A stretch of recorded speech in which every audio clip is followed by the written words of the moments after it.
in terms of academic, use your stay at Northern University of Morogoro to be proficiently multilingual. It will help you a lot. Here we have Kiswahili is taught here, English is taught here, Arabic is taught here, Chinese is taught here, and French is taught here. We wanted to add this in Spanish, but we have not yet started. So try your best to be multilingual. It helps a lot. For example, now Tanzania is actually bracing itself to use Kiswahili, to commercialize Kiswahili in the world.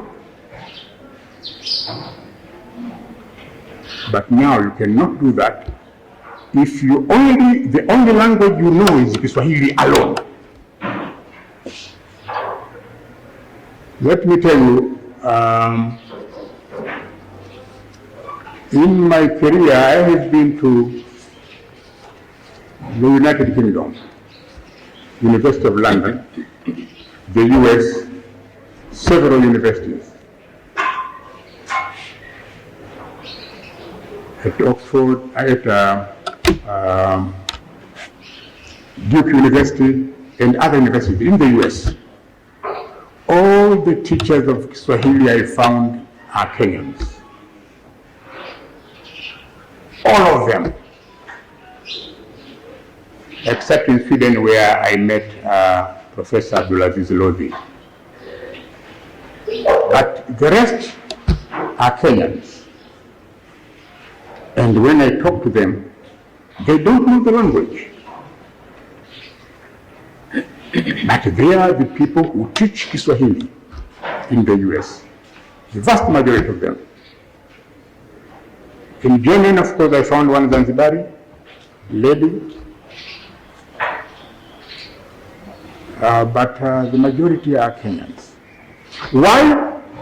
Because they know a little bit of Kiswahili, but they can explain some of these things in English.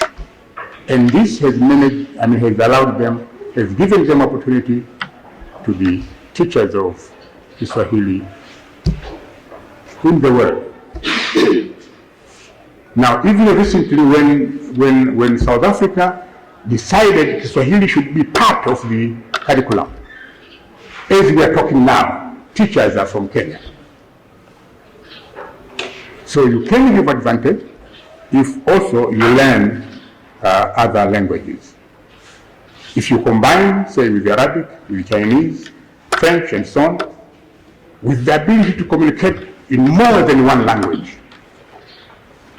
For example, myself, I can switch from Kiswahili into English, from English into Arabic, from Arabic into Chinese, and from Chinese into French. You should be able, at least, choose 2 or 3 languages. So you go elsewhere. People remember here, we had some, when Al Jazeera came here, and they wanted people who know Arabic to be posted to Latin America, Brazil, Argentina, and elsewhere, as their correspondents. They came here, and they said, students, you propose your own salary. We couldn't get one. Why? Because those who at least knew some Arabic did not know proficiently any other international language. So I insist on this. Now, is this difficult? No, it's not difficult. Now, by way of encouragement, I want to tell you that the worst and biggest enemy is your own self.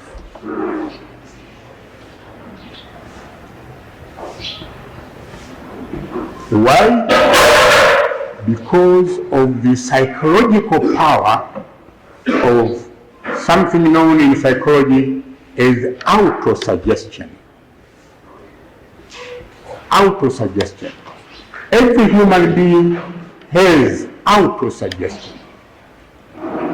Autosuggestion is the suggestion which you give to your own self. And that is crucial. It determines your future. I will give you a final example of this autosuggestion. When I was doing my doctorate studies in Malaysia, at that time, at the International Islamic University in Malaysia, there were many Tanzanian students doing their undergraduate studies. Of course, many came also from Kenya and Uganda, but the majority were from Tanzania. Now, I was doing my PhD and they were doing their undergraduate degree, as in your case.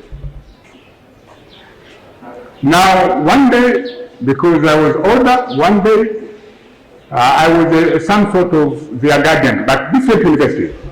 I was at the National University of Malaysia, and they were at the International Islamic University of Malaysia. So one day they brought a case to me. They said, we invite you to come at our university and talk to one of us.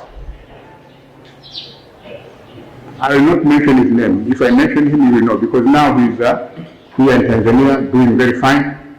So I don't want to mention his name. Okay, what should I do to this young man? They said he's studying as if he has been sentenced to death. So we are worried. Why are you worried? He's studying too much.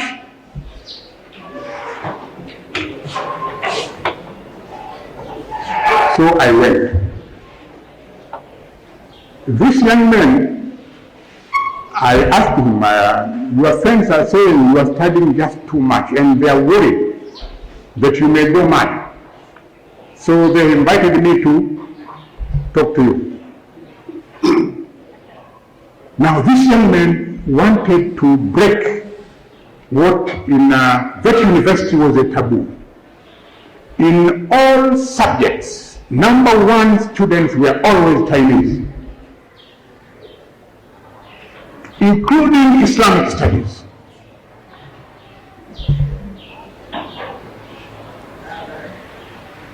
In Hadith studies, #1, first student is the Chinese.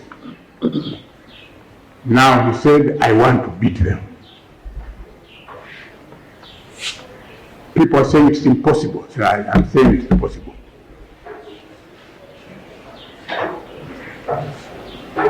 And in one exam, this young man from Tanzania was the first. The Chinese were shocked. We are shocked. How is it possible? And then I asked him, he said, whenever I'm studying, I don't care whether I'm studying with genes, human beings, or whatever.